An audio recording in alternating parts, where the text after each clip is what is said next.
இன்னைக்கு நம்ம பார்க்க போகிற டாபிக் என்ன அப்படின்னா, உங்களுக்குள்ள சமூக பொறுப்பு அப்படின்றது பெருசு இல்லையா? அது எந்த அளவுக்கு நம்ம காலேஜில் இங்கிருந்து நீங்கள் எடுத்துக்கிட்டு வெளியில் சமூகத்தில் வந்து அதை பயன்படுத்துகிறீங்க அப்படிங்கிறத பற்றின தலைப்பு தான். ஏன்னா ஒவ்வொரு மனிதனுக்கும் சமூக பொறுப்பு அப்படிங்கிறது ரொம்ப ரொம்ப முக்கியம் இல்லையா? அந்த பொறுப்பை நீங்கள் உணர்ந்து செயல்பட்டாதான் ஆக்கச்சிறந்த ஒரு குடிமகனாக இருக்க முடியும். சரிங்களா?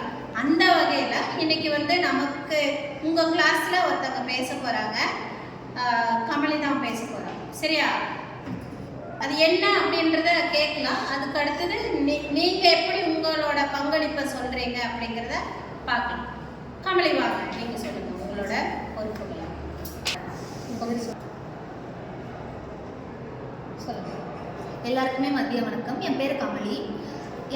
நான் எனக்கு சமூகத்தில் இருக்க பொறுப்பு வந்துட்டு பொருளாதார ரீதியாக வந்துட்டு சரி செய்யறதுக்கு எனக்கு பொறுப்பு இருக்குது. அப்புறம் சமூகத்தில் இருக்க இந்த சீர்கேடுகள், தவறுகள் அதெல்லாம் சரி செய்யவும் எனக்கு பொறுப்பு இருக்குது. தனியாக நின்று இந்த சம உரிமையை போராடுறதுக்கும் எனக்கு பொறுப்பு இருக்குது. இதெல்லாம் சமூகத்தில் எனக்கு இருக்க பொறுப்பு. நான் இங்கேருந்து என்ன கற்றுக்கிறேன்னா, நல்லா இங்கே வந்துட்டு இந்த சமூகத்தில் பேச கற்றுருக்கேன். நல்லா இங்கேருந்து நான் அதை எடுத்துகிட்டு போகிறேன். ஒரு கலந்துரையாடலை எப்படி கொண்டு போகணும் ஒருத்தவங்க கிட்ட அப்படிங்கிறத இங்கேருந்து கற்றுக்கிறேன்.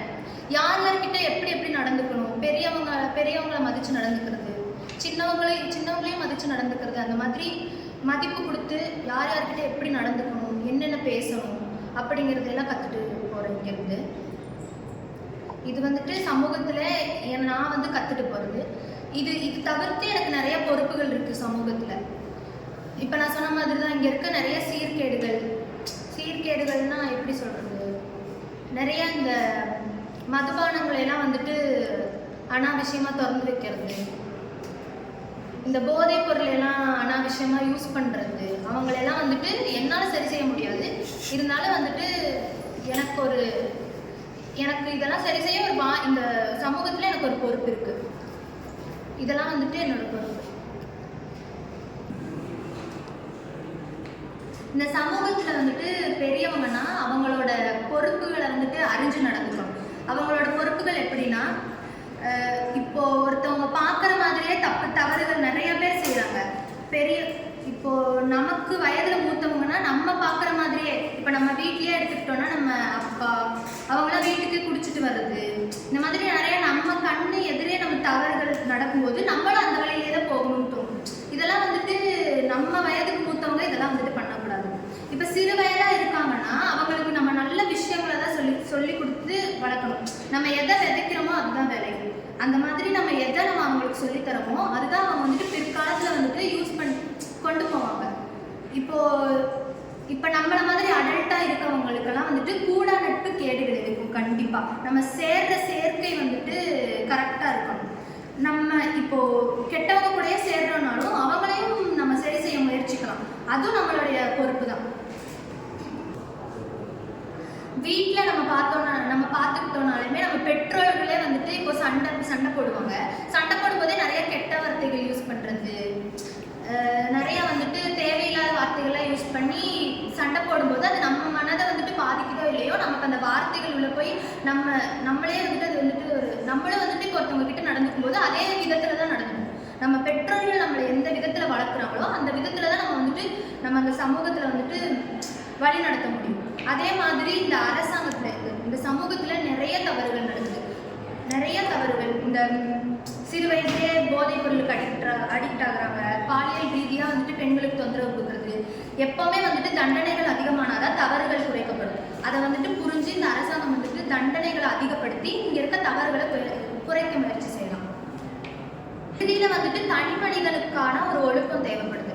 தனி மனிதன் இப்போ நான் இருக்கேன்னா என்னோட செல்ஃப் கண்ட்ரோல், என்னோட சுய கட்டுப்பாடு, என்னோட சுய ஒழுக்கத்தை நான் நெறிப்படுத்தி தான் நடக்க முடியும். அதே மாதிரி இந்த சமூகத்தில் எனக்கு சுய மரியாதையும் வேண்டும், சுய ஒழுக்கமும் வேண்டும். இதெல்லாம் தனி மனிதனுக்கான ஒரு சுய ஒழுக்கமாக நான் பார்க்குறேன். கமலி சொன்னதை நீங்கள் கேட்டீங்க. இப்போ கமலை என்ன சொன்னாங்க அப்படின்னா, ஒவ்வொருவருக்கும் தனி மனித ஒழுக்கம், பொறுப்புகள் அப்படிங்கிறதே ரொம்ப முக்கியம் இல்லையா? அதை கடைப்பிடிச்சாவே நம்ம மிக சிறந்த ஒரு மனிதனாக இருக்கலாம் அப்படிங்கிறத நீங்கள் எங்கேருந்து எடுத்துக்கிட்டு போகிறீங்க அப்படின்னா கல்லூரியில் இருக்கிற ஒரு நல்ல ஒழுக்கங்கள் படிக்கிறது மூலயமா தான். இந்த ஒழுக்கம் எதுலேருந்து நம்மளுக்கு கிடைக்கிது அப்படின்னா இங்கே இருந்து நல்ல நட்பு மூலியமாகவும் நல்ல கல்வியை படிக்கிறது மூலயமா தான் உங்களுக்கு கிடைக்குது. அப்போ எல்லா விஷயமும் எதிலிருந்து நம்மளுக்கு பெறப்படுது அப்படின்னா ஒன்றா நல்லது படிச்சுக்கணுன்ற ஆர்வம் ஒன்று வேணும் நமக்கு. முதல்ல அதை கற்றுக்கிறதுக்கு வந்து திறமை அப்படிங்கிறது வேணும். ரெண்டாவது என்னன்னா நம்ம கூட சேர்ற உறவுகள் நட்பு இருக்கு இல்லையா, இந்த நட்பு நல்லவங்களாக அமையணும் அப்படின்றத நம்ம தெரிஞ்சுக்கணும். இத்தனை விஷயங்கள் வந்து நம்ம ஒவ்வொருத்தருக்கும் வந்து ரொம்ப முக்கியமாக இருக்குது. இப்போ இந்த பொறுப்புகளெல்லாம் நம்மளுக்கு எங்கேருந்து கிடைக்குது அப்படின்னா கல்லூரியில் நல்ல நல்ல விஷயங்களை கற்றுக்கிறது மூலயமா கிடைக்கும்.